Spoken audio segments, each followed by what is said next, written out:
ay rated SPG. Striktong patnubay at gabay ng magulang ang kailangan. Maaaring may masiselang tema, lengguwahe, karahasan, sexual, horror o droga na hindi angkop sa mga bata.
Okay, welcome sa programang Serbisyo Balita.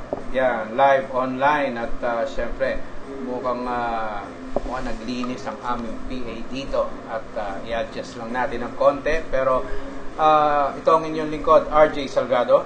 At ito naman po ang inyong lingkod na sila Arnie Del Barreiro na bumabati po sa inyo ng isang mainit at matiwasay na hapon po sa lahat po ng listeners at viewers ng Serbisyo Balita Live Online. At syempre po, para po sa inyong mga reaksyon, panawagan, o hinaing, maaari lang po kayo mag-text sa 0929-600-3001 at syempre sa TM sa 0935-868-9375. At patuloy lang po tayong mag-like sa aming page sa Serbisyo Balita para po sa mga lokal na balita po sa inyong lugar. Ako kasamang RJ, Happy Father's Day nga pala sa lahat ng magigiting at nating ama ng tahanan. Okay, maraming salamat. At syempre, sa ating mga ka-father dyan, Happy Father's Day sa lahat. At syempre, sa lahat ng mga single mothers dyan at solo parents na umaaktong ama din ng kanilang tahanan, Happy Father's Day. Yan, Happy Father's Day. At kagaya sabi ko nga, ay adjust muna tayo ng konti at yan ang hirap pag-live. Talagang yan. At least kitang-kita na live tayo, di ba? Yan. Anyway, medyo inayos ng ating PA ang ating pilan ngayon sa loob at nagkapalit-palit yata ng gamit, lumakas yata ang aircon. Yan. Medyo ikaw nga pa masabing mahangin ba sa labas? Anyway, mahangin din sa loob ngayon. Ay, nako. Anyway, ang ating PA. Yan, padala ng sulat yan.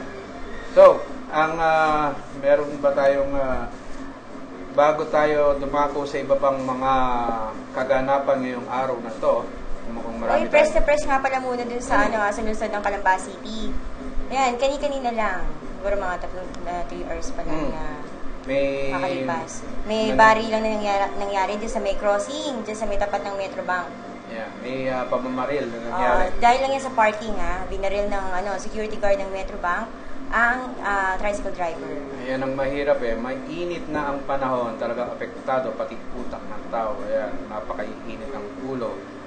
Siguro medyo dala ng kainitan, nag-init ang ulo ng guard, kaya yun. Ay, sana mahuli na naman ko pulis na ng Calamba yung security guard. Ayan. At sigurado naman mahuhuli yan dahil may record naman yan ng security agency. Ayan, dumako naman tayo sa Parañaque City. Ayan. May accomplishment report doon yung kaibigan natin, si Colonel Wilson Roman. Ayan, at ang ating photo ay mula sa photo credit to Metro Manila Today. Manila Today. Yung local newspaper. Local naman pero anyway, dyaryo sa Manila. Yan, arestado ang 13 katao sa iba't ibang kaso sa lungsod nito kamakailan sa isinagawang Oplan Bulabog sa iba't ibang barangay. Pinangunahan ni Police Superintendent Wilson Drumal kasama ang mga team leaders na sina Police Senior Inspector Arnold Estrada, Police Senior Inspector Jerry Sunga, ang matagumpay na operasyon. Nakumpiska sa mga suspect ang mga baril, bala at 26 na hindi nakarehistradong motor Yun, marami palang na ano dyan, mga motor na walang rehistro. Yeah. Ang mga naaresto ay dinala sa impilan ng kapulisan upang maditine habang hinihintay ang kasong isasampa sa kanila. Okay, at saka mukhang kahit sa Kamay-Liliano, maraming mga tinatawag na unregistered motorcycles. Siguro nga, yung iba dyan, baka nagagamit sa iba't ibang uri ng krimen na baka yung iba nga dito ginaganap sa lalawigan ng Laguna.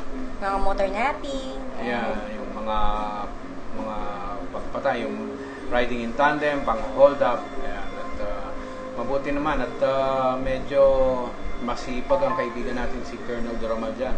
Congratulations po, Sir Wilson. Alam namin magaling ka. Nung nandito ko pa lang sa HPG, magaling ka na. Ayan, at congratulations ulit. Yung mga reporters nga pala natin dyan, standby at sa ating mga masugid na taga-subaybay, may mga additional tayong reporters dyan sa lalawigan ng Cavite. Mukhang dumadami ang ating reporters dyan sa lalawigan na yan. Talaga napakasipag ng ating chief reporter dyan na si Adan Gabato na mag-recruit ng mga panibagong mga reporters. Ayan. Pero bago tayo dumako sa pag-uulat ng ating mga reporters ay tayo muna mag-uulat hinggil dun sa isinagawa kaninang umaga na pag-turnover ng pamahalaan lungsod ng Santa Rosa ng mga kagamitang pampulis, 10 motorsiklo at 3 yata o 2 mobile patrol. 4 at 2 ambulansya para sa Santa Rosa Community Hospital. Ayan, siyempre ang pinangunahan yan ng mayor ng lungsod na si Mayor Arlene Arcillas at naging panauhin pantangal nila si Calabarzon Regional Director si Police Chief Superintendent Richard Albano. Ayan. At siyempre nagsagawa ng ceremonial blessing ng mga sasakyan para maging productive at saka safe ang mga gagamit nito. Ayan. At syempre, bukod din sa 4 na mobile, meron din yung mga accessories, yung mga flashlights. At syempre, yung mga megaphone. Yung megaphone, saka yung posas, saka yung anti-riot shield. Talagang kinumpleto po ni Mayor Arlene Arcillas ang tulong para sa kapulisan natin. Ayan. At syempre, tuwan-tuwa naman siyempre ang kapulisan sa pangunguna naman ni Police Chief Superintendent Richard Albano. Siyempre, andyan din si Police Senior Superintendent Dinda Saligaw, ang Provincial Director po ng Laguna. At ang kanilang hepe ng Santa Rosa na si Police Superintendent Ray Maclang. At nakapanayam natin na personal itong si RD at nandun yung kanyang pasasalamat. In behalf of Calabarzon, in behalf of the PNP, our warm thank you for the support of Mayor Arcillas. We cannot move without the help. Alam mo naman, maliit yung mga gamit natin. Sana ganito lahat yung mga local executive para din sa mga kailangan ng polis. Short message lang po para sa ating mga viewers sa buong Calabarzon regarding sa peace and order situation ng lugar. Number 1, maraming salamat sa suporta ng mamayan, mga local executive. Nandun sa isip nila yung crime prevention at saka solution of crime is everybody's business. Malaki ang tulong ng mamayan, mga Calabarzon, lalo na yung mga local executive. In fact, itong Santa Rosa, isa sa pinakamababang crime incidents sa buong Calabarzon. Yung Laguna pati, isa doon sa pinakamababa. At patuloy itong Oplan Lambat Sibat na ating Secretary Marrojas, kung saan it is a winning headway. Maganda ngayon ang resulta. So, follow-up question. So, sa pinapakitang magandang performance po ng provincial PNP sa pagbaba ng crime rate, does this mean most likely baka tumagal po ang provincial director sa kanyang pwesto? Habang sa atin naman merits, di ba? Pwede magtagal. Pero kung kailangan na rin na tumaas, siyempre, akyat din sa ibang posisyon. Ang importante dito, yung ulitin ko ulit, balik ako, yung tulong ng local executive kay Mayor Arlene Arcilla. Maraming salamat. Okay. In behalf of Calabarzon, in behalf of the PNP, our warm thank you for the support. Ayan. Meron tayong tatanggaping ulat mula sa lalawigan ng Cavite.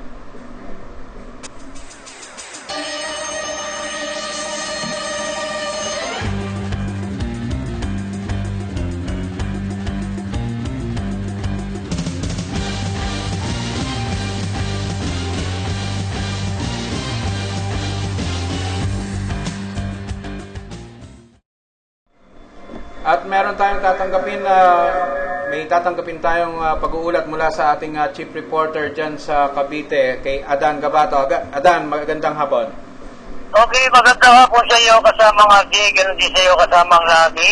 Kung saan ay narinig tayo kanina sa tanggapan ng ni Pulong Bayan, Mayor Antonio Oliverer, kung saan ay ginaganap itong First Barangay Responder Course. Programa ni Mayor Antonio Ferrer para sa mga kaalaman tungkol sa pagbuksa o pag-rescue sa mga kaganapang sulok o pagdatingan ng mga sakuna tungkol sa earthquake. Ayon dito kay Fire Marshal Jeffrey Atienza, ito ang unang araw na kauna-unahang pagbibigay sa Barangay Responder Course upang magbigay ng pagtuturo at kaalaman ang mga mamamayan dito kung paano magbibigay sila ng kaukulang responde sa mga nire-rescue nila sa bayan o lugar. Ito ating nakausap kanina, itong si Chief Superintendent Jerome Ariano, kung saan ay siya ngayon talagang director dito ng Central Office ng Bureau of Fire Protection dyan sa LTO Imus Cavite. Kanina ay nakapanayam natin ito at kanyang binibigay ngayon ang mga kaalaman sa mga bawat barangay, tanod ng barangay at mga empleyado na may posibleng ito ang magiging gaganap at akto kung sakaling agad-agad ay may mangyaring mga anumang sakuna tungkol sa sunog at darating man o nagbabantang earthquake. At kasama rin natin dito si Chief Marshal Salazar ng Imus Cavite, kung saan ito palang kasalukuyan ngayon na Chief Marshal dito sa bayan ng General Trias, si Jeffrey Atienza. Asawa niya pala itong si Medyo Atienza na kasalukuyan ngayong Marshal ng Los Baños dyan sa Laguna kasama ate. Kaya naman napakagaling itong dalawa ng binding itong mag-asawa na si kaya ni Mr. at kaya ni Mrs. At napakagaling naman talaga na ginagawa nila ngayon dito sa mga pagtuturo tungkol sa Barangay Responder Course. At kanina nga lang ay naging tanawin dito si Vice Mayor Mauricio Moricison at kasama rin ang ilang mga opisyal ng Sangguniang Bayan ng members ng Bayan ng General Trias Cavite. At ito nga kanina ay ating kasama rito, ang kasama natin si Rectan po na, si Roger Ramirez, at kaya ito kumukuha ng mga boto rito habang tayo nakakapanayam natin ang mga opisyal ng Bureau of Protection sa nasabing pagbibigay ng responder course dito sa bayan ng General Trias. Dagdag pa rito kasama ang ating kanina lamang may dumating report sa akin tungkol dito sa mga kasama natin sa Taguig na kung saan binabigay namin itong tinatawag na Oplan Galugan na ginaganap ngayon ng mga kapulisan dyan sa lugar ng PNP Station ng Taguig sa pangunguna ni Police Senior Superintendent Arthur Felix Asis. Siya tumatayong Chief of Police at ang kanyang PCR chief na si Ernesto L. Andres Jr. ang siyang ngayon ang nagbibigay ng mga kaalaman pagtuturo tungkol sa mga police community policing upang para mapag-alaman kung ano ang dapat gawin yung oras na mayroong mga kaganapang krimen. Sama ang mga bumubuo ng Force Multiplier, Delta Force, SOG, at saka itong tinatawag na STARCOM. ito yung mga NGO sa anti-criminal organization na siyang gumaganap na kaakibat at kaagapay ng mga kapulisan dito sa lugar na lungsod ng Taguig. Okay, dito mula dito sa Cavite, sa General Trias, kasama natin, ito siya San Gabato. Nagulat, patuloy na sa serbisyo, balita.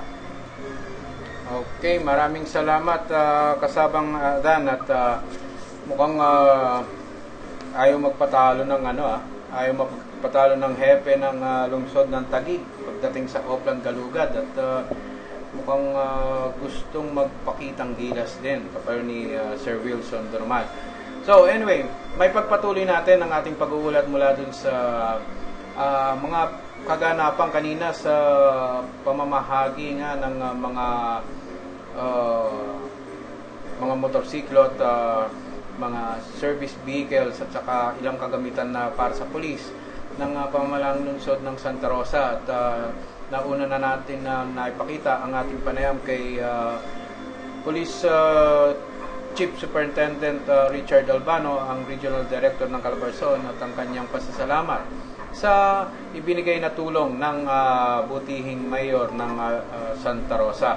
Ayan, at ngayon naman ay mapakita natin ang ating panayam kay mismong Mayor Arlene Arcillas hinggil doon sa kanyang mga pinamigay na tulong sa kapulisan. Ano ang nagmo-motivate sa inyo upang matulungan ang ating local PNP sa kanyang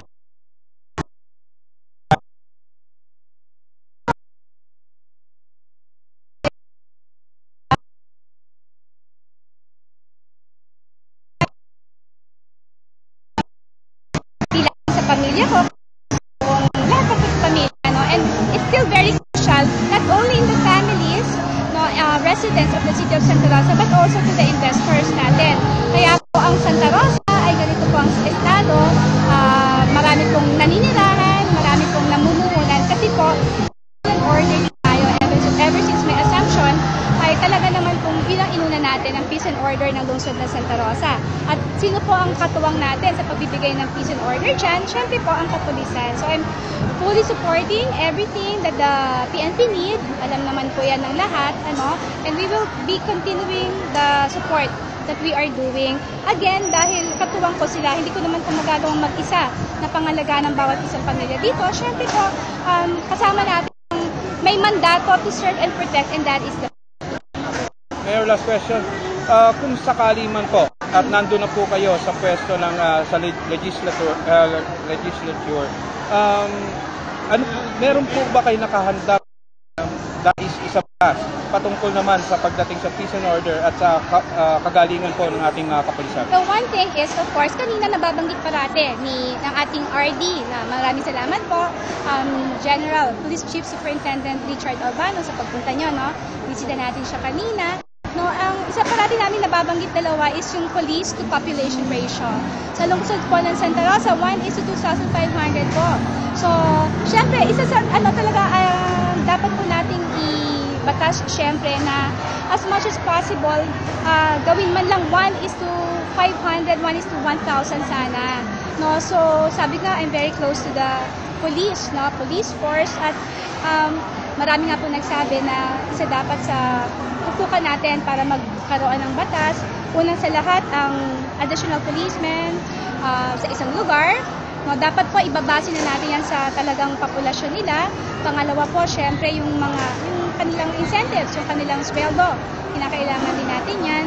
So, that is for the peace and order. Meron din po tayo naisip for the PWDs, meron din tayo naisip for health, meron for education. Kasi alam niyo naman, pilot po parati ang Santa Rosa. And being chief executive, local chief executive, daman natin kung ano yung mga hindi pa natin na ibibigay at na kailangang ibigay, na kailangan isabatas.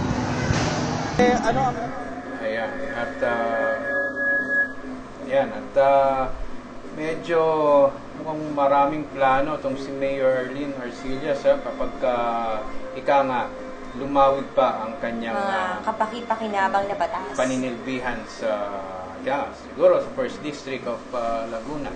Ayan, tayo na lang natin yan. At ayan, meron tayong habang hinihintay natin ang pag-uulat mula sa isa na naman nating reporter, ayan, nais nating i-congratulate ang lungsod ng Santa Rosa para doon sa kanilang suporta sa PNP. At the same time, yung isinulong, mamaya, yung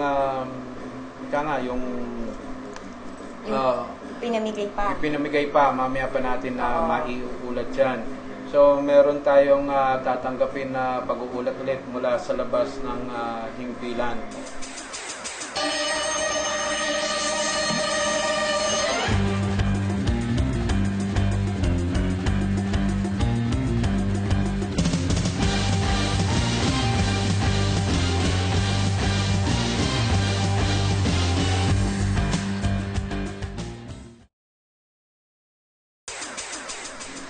At meron tayong pag-uulat mula sa NCR sa kasama natin si Edward Flores. Edward, magandang hapon.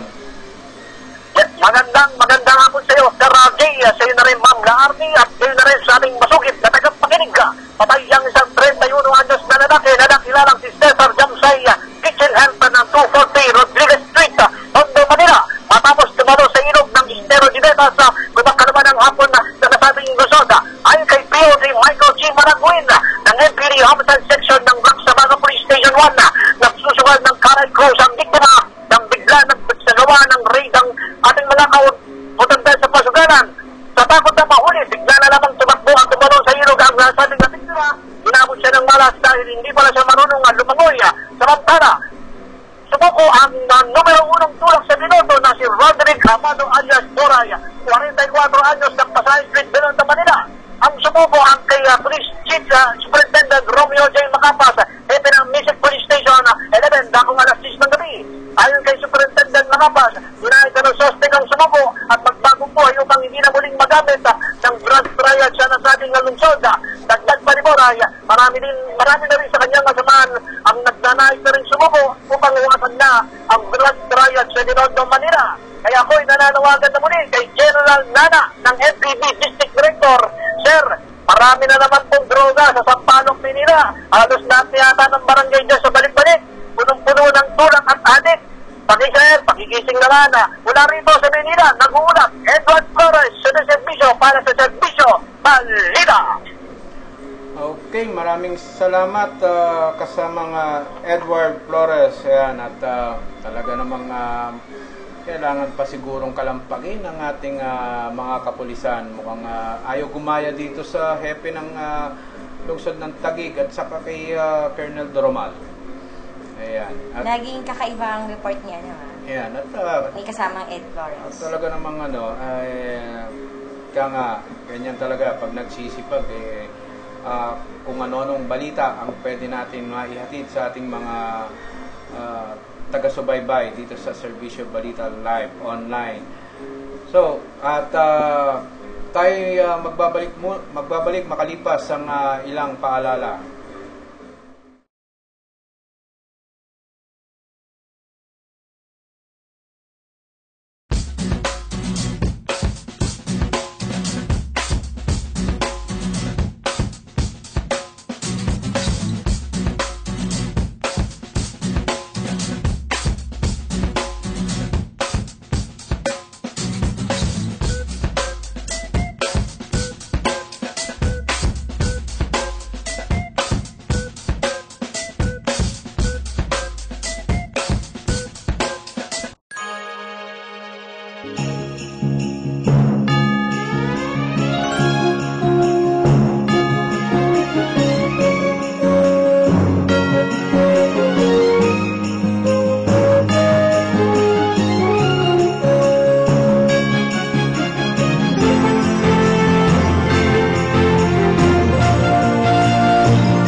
Magbabalik ang Serbisyo Balita Live online at talaga namang aktibong-aktibo ang ating mga reporters ngayong araw na to. At ito ang buena manong pag-uulat ng isa nating bagong reporter dyan sa lalawigan ng Cavite, si Beth Sarinas. Beth, magandang hapon. Okay, magandang hapon sa inyong kasamang RJ at kasamang Larly. Narito po ang inyong lingkod na si Beth Sarinas, ang inyong Lady Exposed. Andito po ako ngayon sa bayan ng Kawit sa lalawigan ng Cavite na kung saan dito mismo sa pinangyarihan ng mga biktima ng Ulidap Operation ng ilang pulis, Kawit, na pawang membro ng mga intelligence group.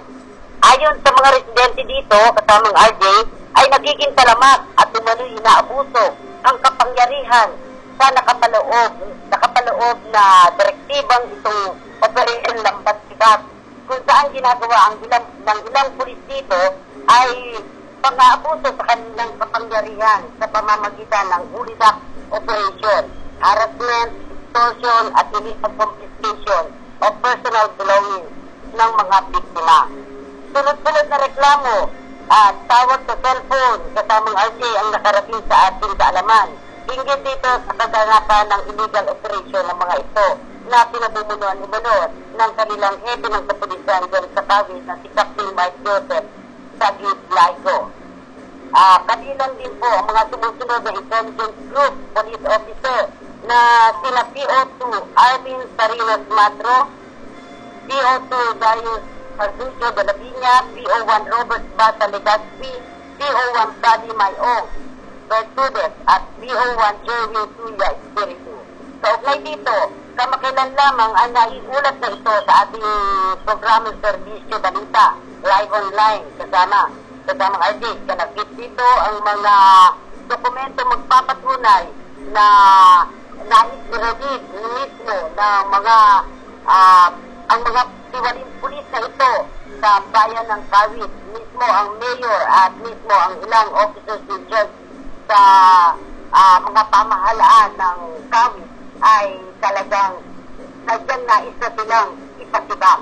Dagdag pa dito ay nakapanayan po natin kahapon personal ang kasalukuyang police director ng PPO Cavite na si Police Senior Superintendent Jonel Cabrillo Estomo ng Camp General Pantaleon Garcia, Imo City, Cavite. At ayon dito ay bibigyan aksyon niya ang mga pangyayaring isinagawa na mga illegal operation ng mga ito nang walang proper coordination.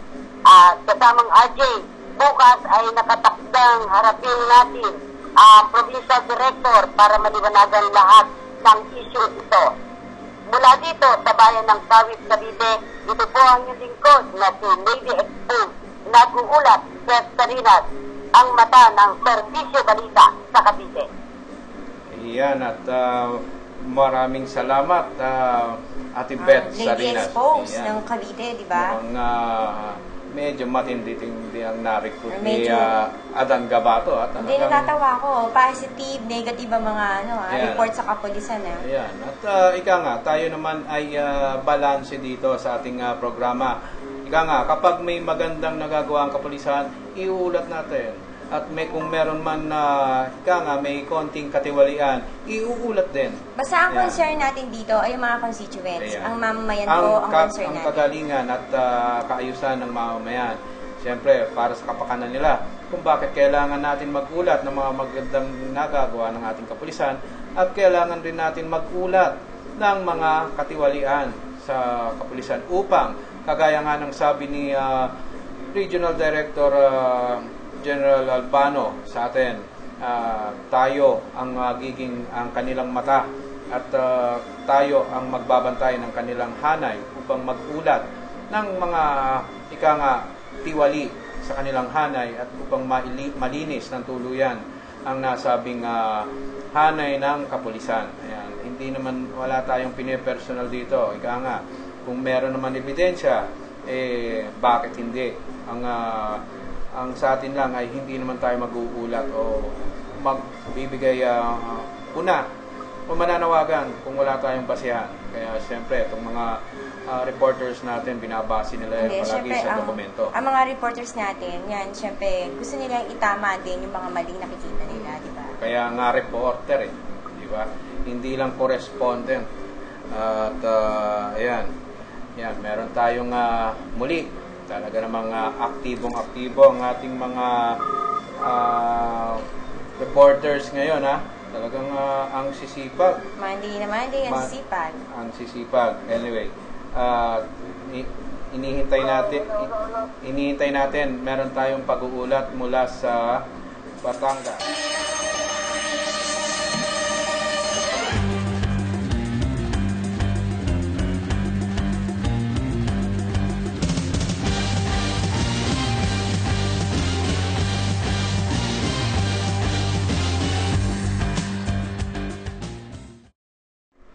At meron tayong pag-uulat mula sa lalawigan ng Batangas sa ating kasamang si Koy Laura. Magandang hapon, Koy.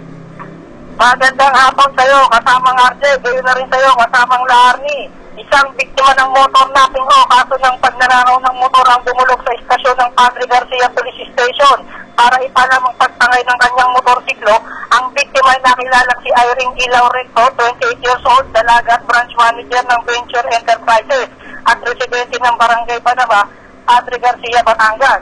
Ayon umano sa biktima, dakong alas 6 ng hapon nang iparada niya sa tapat ng kanilang opisina ang kanyang motor na Yamaha Mio Sporty, kulay violet, mayroong plaka na 1306 Whiskey Romeo at engine number na 40C02744 nang ito ay sasalitang pangay ng hindi nakilalang suspect na nakasuot ng jacket at helmet.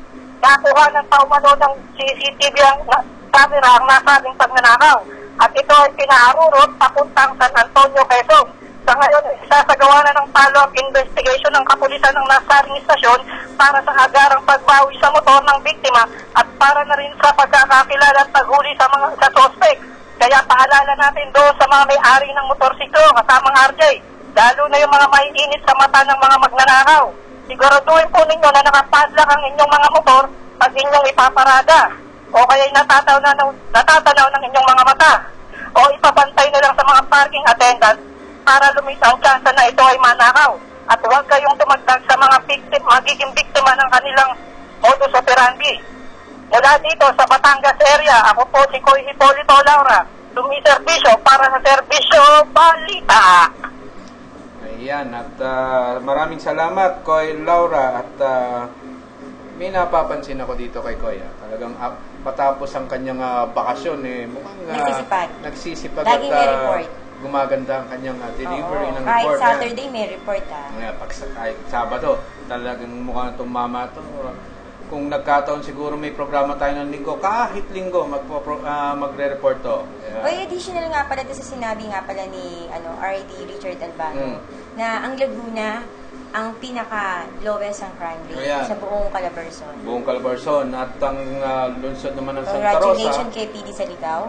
At ang lungsod naman sa Santa Rosa, ang may pinakamababang crime rate. Yan, congratulations kay Mayor Arlie. Siyempre kaya ang bagong hepe ngayon, si Colonel Maclang. At siyempre yun din sa dating hepe. Yan. Ayan, si Sir Malabit. Siyempre, siya nagpa-umpisa noon, pati yung Golden Eagle Bigyan Award. natin din siya ng credit, di ba? Siyempre, sa kanya nag-umpisa. Ika nga, yung mga nakumpile ng mga police reports, accomplishments, siyempre naumpisahan yan kay Sir Malabet. Na pinagpapatuloy naman ngayon ni Sir Ray Maclang, yeah, diba? Pinuri naman siya ni Mayor Arlene kanina. Mabuti naman. Kasi may maiba diyang mga hepe kapag nagpalit. Palit na rin ang sistema, palit na rin ang programa. Kaya tuloy, medyo nagkakaroon na ng naninibago ang mga mamayan at yung ating mga kapulisan. Ayan. At mabalik tayo sa habang naghihintay pa tayo ng mga ulat mula sa ating mga reporters. Yan, mag-ulat muna tayo ng konting kaganapan. Hindi naman dito sa Laguna. Ayan, ano ba ngayon ang pinagkagawa nito ni Vice Governor Attorney Karen Agapay. Ayan. At mukhang nagsisipag. Hindi lang libro ang pinamimigay nito ngayon. Mukhang nagkakaroon ng ibang venture. Ibang pinupuntahan. Ano yan? Kamakailan, nung weekend sa Los Baños, Laguna. Kasama niya si Mayor Perez, syempre. bumisita si Vice Governor Karen Agapay sa bayan ng Los Baños. At syempre, kanyang binisita ang Los Baños at ginala naman ni Mayor Cesar Perez na dating Vice Governor ng Laguna, si Vice Governor Karen Agapay sa Municipal Organic Gardens. Yan ang isa sa project ni Mayor Perez. Hinangaan ni Vice Gov Karen ang mga gulay, prutas na nakatanim na syempre walang fertilizer, organic talaga yan syempre. At syempre nais ni Vice Gov Karen Agapay na sa lahat ng munisipalidad ay may palawig at mapalawig magulat at gayahin, di ba, yung gantong gawain. Pero ikaw nga, sabi nga natin hanga tayo dito kay Mayor Cesar Perez sa kanya nagmula yan. Pati yung, ito yata yung, hindi ko alam kung ito yung naggagawa ng organic fertilizer or parang hindi na-explain sa atin kung ito yung para sa organic fertilizer kasi kamukha siya nung yung recycling machine, yung nagre-recycle ng plastic na nagagawang mga bubong, mga lamesa na pang daycare, at saka upuan pang daycare, mga ayan, at yung mga plastic blocks ba. Hindi, kagandahan sa organic kasi talagang mabuti yan sa katawan, sa health. Yan din ang ina-advise din ng mga doctors Walang chemical. Kaso, ang problema nga lang talaga, gustuin man natin mag-organic. Medyo mahal nga lang. Medyo mahal. Pero, talagang it pays for good health. Ngayon. Pero, kung magtatanim ka naman sa garden mo, sa garden mo, pamilya mo, huwag ka na mag-fertilizer, mag-natural, ka na lang the best organic yata dyan, yung mga dahon na nalalaglag, nalalanta, na hinahalo na lang sa lupa, yung feeling yun ang pagka, alam ko yung basic na organic na fertilizer, yung halaman na rin mismo, at para walang chemicals na halo.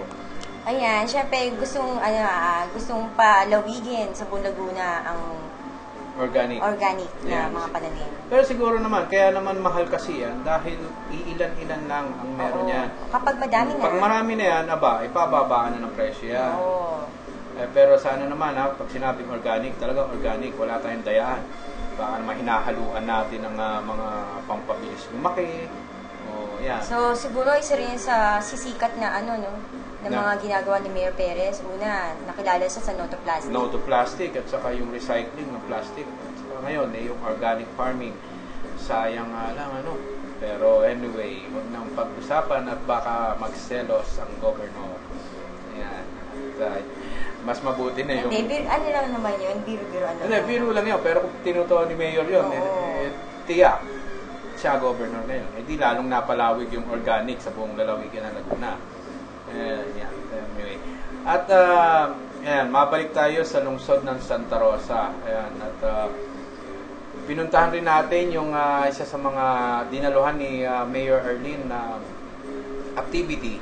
Yung ito naman, kung si Mayor Perez ay una sa No to Plastic at nagsusulong ngayon ng all-out organic. Yan. Ito naman, una sa Pilipinas to, ang PhilHealth ng masa. Inadapt niya yung project dati ni Pangulong GMA. At the same time, ito yung pinaumpisahan dati ng kanyang ama, na nasirang Mayor Leon Arcillas. At yung PhilHealth ng masa, ito yung subsidized, 100% subsidized ng pamahalaan lungsod ng Santa Rosa, kung saan ang pamahalaan lungsod ng Santa Rosa ang nagbabayad ng mga dapat contribution sa PhilHealth para sa mga miyembro nito. So yung mga miyembro nito ay mula dun sa mga sinasabing may hirap na pamilya. So ang sistema ng PhilHealth na to is isang PhilHealth card para sa buong pamilya na yun. At sinisigurado na libre sila sa ospital. Ayun. Kasi nga, sabi nga ni Mayor Arlene, basta sa Santa Rosa, bawal magkasakit. Pero, pinaghahandaan naman handang-handang magkasakit. Kasi, kaya nga, nandyan ang ayuda palagi ng pamahalaan lungsod para sa pagkapakanan ng kanilang kalusugan. Hindi kaya itong Santa Rosa ang magiging next Makati City? Yun nga di ba? Akala nga ni RD Albano kanina, nasa Makati siya. Sa ganda ng building. Sa ganda ng mga buildings. At lalo na nung nalaman niya na ganito ang mga nagiging benepisyo ng mga mamayan ng Santa Rosa. Talagang pagtatak, Arcillas, talagang serbisyong wagas. Pagmamahal na labis na talaga. Sabi nga niya, once you get in Santa Rosa City, you never want to get out of it. Kanina di ba doon ginanap sa sa Barangay Pook? Sa Barangay Pook naganap yung yung pamimigay ng PhilHealth ng ilang. Ito yun sa ilang mga barangay na doon na nagpunta, yun ang ginawang venue.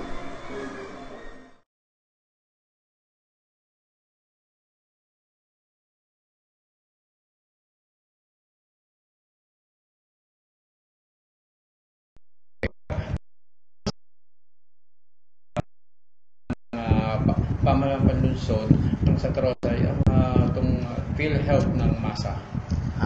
Una sa lahat, nagpapasalamat ako sa ating butihing mayor dahil sa walang sawang pagtangkilik sa mga kabarangay natin na mahihirap, lalo-lalo na dito sa aming barangay na pabor sa amin dahil halos 70% ay mahihirap. At dito nanggagaling yung mga tao na kuunting problema ay talagang kailangan may tutulong at may kakalinga sa kanilang problema. At lalo na yung PhilHealth na masa na siyang akmang-akma para sa pangangailangan ng aking mga kabarangay.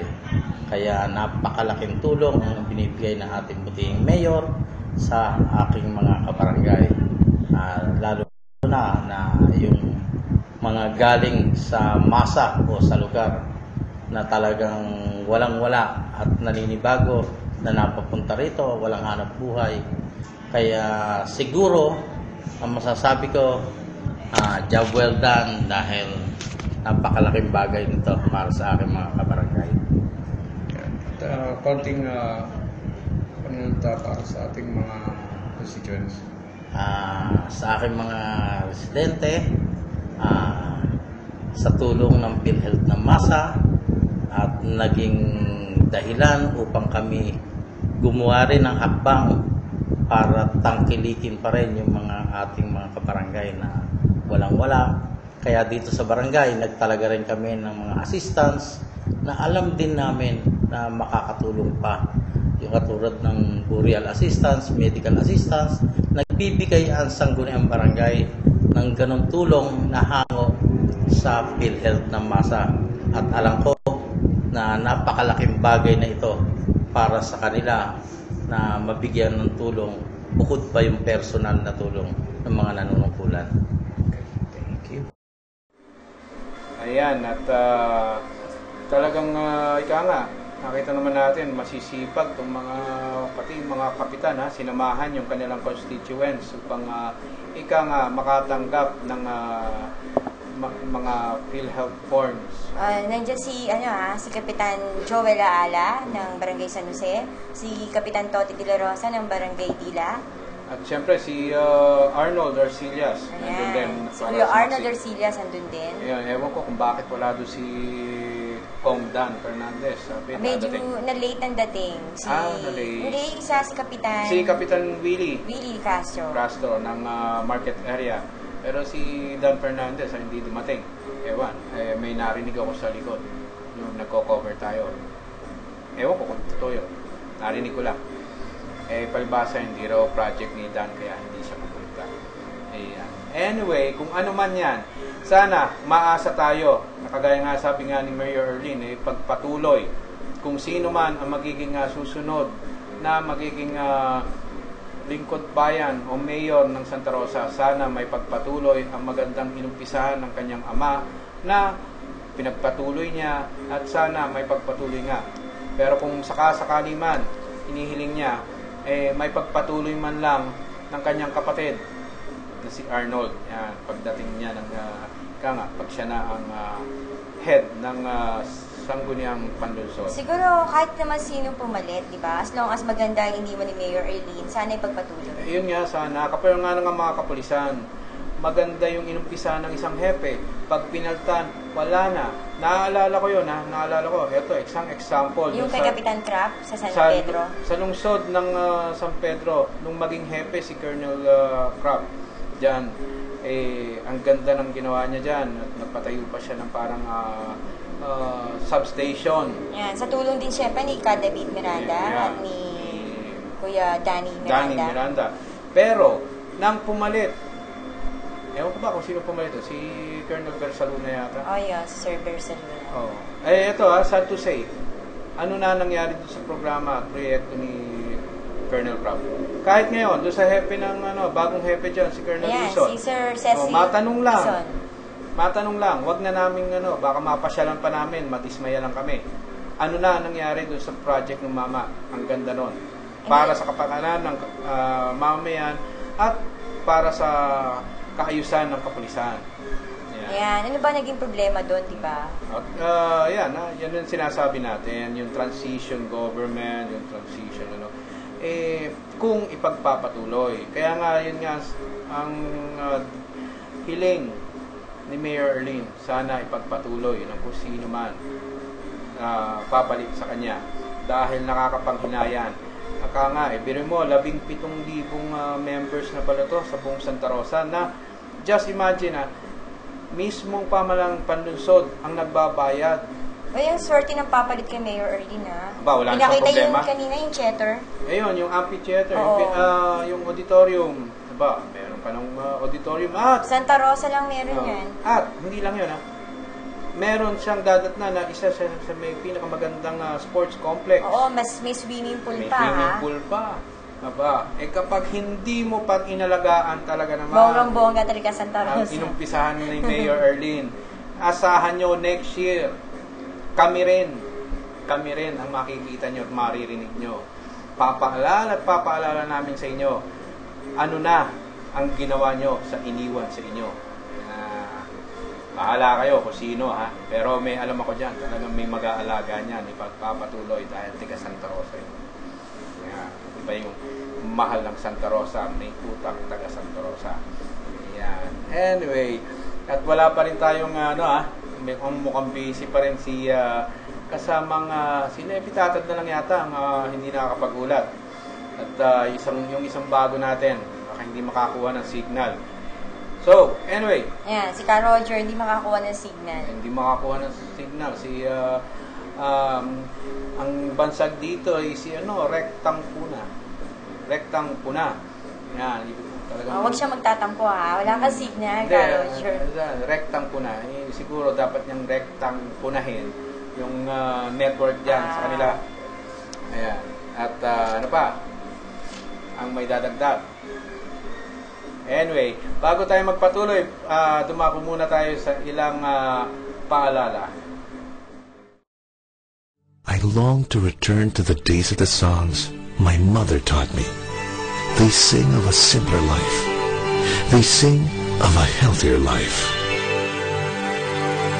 Stroke by stroke, we create our future. A future that relies on and preserves the bounty of nature. A future that looks back on a simpler time, but strives to benefit generations to come. A future by New Valley. A breakthrough development where people and nature thrive in a truly balanced environment. And only one developer can turn this vision into reality. Ayala Land.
At muling nagbabalik ang programang Serbisyo Balita Live Online at meron tayong tatanggaping pag-uulat mula sa labas ng ating himpilan.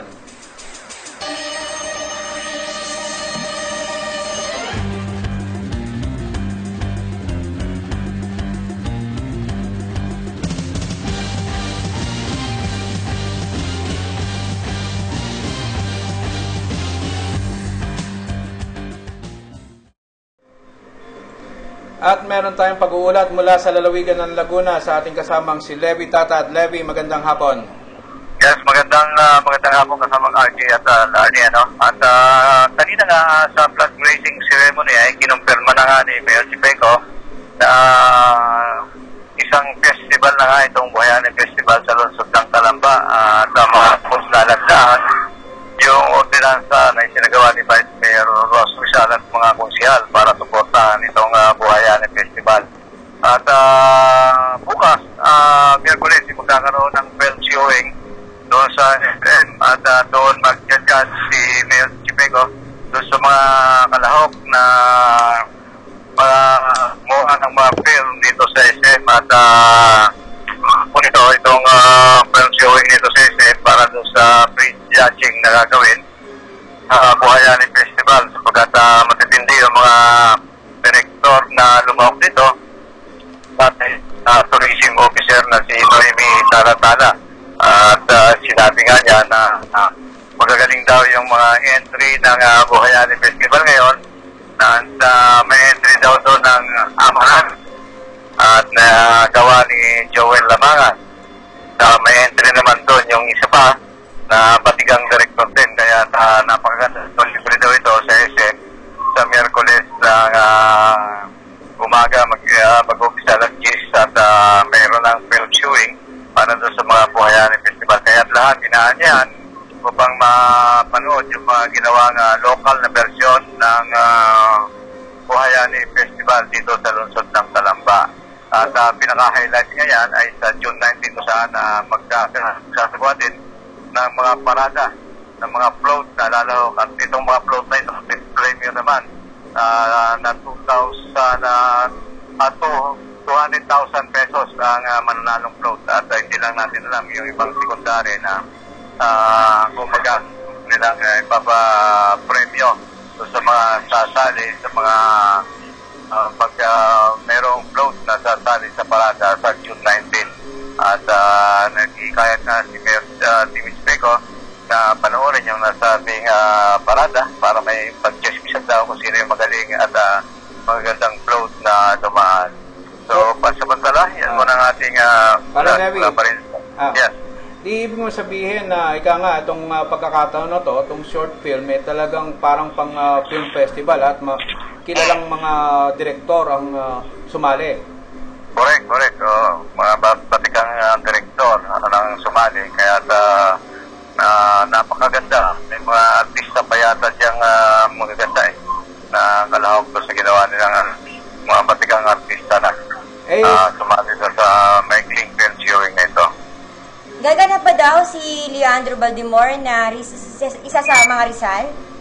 Yes, alam ko parang gano'n na mayroong nabanggit din si Leandro Baldemor at mukhang nandun.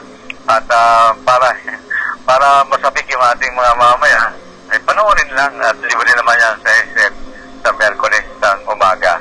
Paano yung nga pala, parang Levi, yung nanalo nung isang taon, yung tiga Binyan, di kasali rin?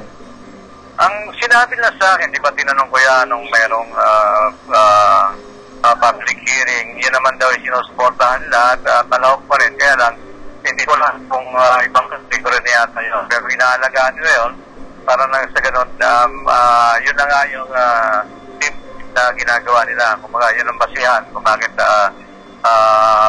naisulong itong Buhayanin Festival taon-taon na bago sumapit ang kaarawan ng ating pambasang Dr. Jose Rizal ay 1 week yung paghahanda para doon sa parade at may mga ganitong activity nakasama dyan sa Buhayanin Festival. Kaya natutuwa yung Mayor Chipeco sa kanyang Vice Mayor Ross Rizal na naisa katupakan na itong ganitong festival dito sa lungsod dito ng yung gumawa ng ganitong pasaya dito sa lungsod ng Calamba. Kung saan nga dito rin sinilang ang ating pampasampayari dito sa Jose Rizal. Kasama nga dyan, Larry. Okay, kasamang Debbie, aasahan natin na isang linggong masayang-masaya sa lungsod ng Calamba. Yes, isang linggo yan. At kanina nagkaroon na sila ng rehearsal na parada doon sa ginanap sa Parian, doon sa malapit sa ating sa kompetensyang impilan, sa Review. Doon yata nagsimula yung aktibidad. At bukas ka, ang pinakamaganda nito, yung pensyuhin. Kasi mas maganda nun sa SM kasi mas malamig ng konti. Sa tindi ng sikat ng araw ngayon, mas maganda doon sa SM na. Kaya itong ating mga kababayan, inaasya natin ang manood at tingnan kung sino talaga yung mga patikang direktor at mga artista na pwedeng awardan ng Buhayani Festival. Okay. Okay, mula pa rin dito sa labas ng himpilan, David Tatad nagsiservisyo para sa Serbisyo Balita live online. Okay, maraming salamat. Ika nga, kapag sabi nga nila, huli mat magaling sa simbahan pa rin ang tuloy. Hindi, tsaka napakaganda ng report niya. Talagang festival yan, isang linggo. Tong buong week na to, asahan natin at yan nga, natutuwa tayo at talagang sa pag-uumpisa ng Buhayani Festival nung isang taon, yung short film at talagang ika nga, nangyari yung sinabi natin na ang mananalo, yung yari na itong nila. Sino nga ba gumawa? Si Benz. Sila Benz Borja. Si BJ Borja. Si Kagawad BJ Borja. Actually, naging kaibigan natin yan eh. Humingi ng tulong para may promote natin yun. At talagang pinromote natin ng gusto. Pinromote namin ng gusto yan. At ika nga, doon pa lang sa preview. Naikwento ko pa nga kay Konsihala Ruth Mariano na magaling sa binyang sa unang hakbang. Diba? Ayun, at balita natin mukhang kinuha yata siya, no? Si Benz Borja na official photographer ng sa tourism. Tsaka yung naging head ng tourism si Dr. Bimbo Santa Maria. Siya ngayon ang head ng tourism, provincial tourism. Dahil yan sa tulong ng Buhayani. Dahil sa Buhayani, ika nga, ngayon, talagang panindigan nyo kayong mga buhay na bayani. At gawa ng kanilang pinaumpisahan dahil sa ganda ng kanilang ginawa. Ito yung nagbigay ng inspirasyon upang ang mga batikan at kilalang direktor ay magsumali, mag-entry ng kanilang short film. Kaya maaasahan natin talagang, ika nga, ito ay parang Manila Film Festival. Salamat at wala ang production ng dating governor. At anyway, yan sa mga batikan, talagang magiging bias. Hindi magiging bias yan. Siya na panalo. Baka langawin. Hindi, pihado siya na panalo. Sino may sabi? Kaya lang naman nabibigyan ng award, nakapwesto. Ngayon wala nang award, wala nang pwesto, wala nang award. Totoo yan. Hindi kami nagbibiro dito. Tingnan nyo sa record. Anyway, good luck na lang sa lahat ng participants, sa lahat ng mga contestants, good luck. Pati yun sa float. Good luck sa inyong inyong entry at ko-cover natin yan. Oo, ko-cover natin yan kasi ang inyong pong lingkod ay tagalunsod ng Calamba. Yan. At kaya nga kita nyo hairdo parang Rizal. Sa Biyernes, nakachaleko ko, kulay itim na ala Rizal. Ewan ko kung tumaba si Rizal ng ganito. Anyway, so, wala na tayong oras. Ayun, pagbati naman, happy viewing sa casting ko nanonood sa Jeddah. Yan, Saudi Arabia, si Marlon Barairo, happy viewing. At syempre, yan, happy viewing din sa aking uncle na si retired Colonel Cesario Barairo. Happy Father's Day po. Yan. Hello to Nanay and Jelay. Hello po, hanggang sa muli, hanggang sa susunod po. See you on Wednesday. Ayan, at siyempre, gusto ko naman batiin ang aking father na nandyan sa Oxnard, California, na nanonood yata ngayon. At live na live. Ayan. At siyempre, ang aking, ewan ko kung nakauwi na si Kiko mula sa Australia, hindi ko pa rin naamoy yung kangaroo na pasalubong niya. Pero anyway, at saka yung ibang mga kabatch ko, balita ako, nandyan sa Saipan at saka sa New Zealand, nanonood sila. Maraming salamat po sa suporta at saka sa inyong pagbati. Ayan. At sa lahat ng ating mga viewers worldwide, yan, tayo live na live dito sa Serbisyo Balita Live Online. Hanggang sa muli, commercial muna. I love my Centrum. She makes me complete. Ito po ang inyong lingkod, RJ Salgado, na bumabati sa inyo ng isang napakagandang araw, Pilipinas.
Shakey's getting the super grand slamming deal is going for the big win! First, choose your starter or pasta.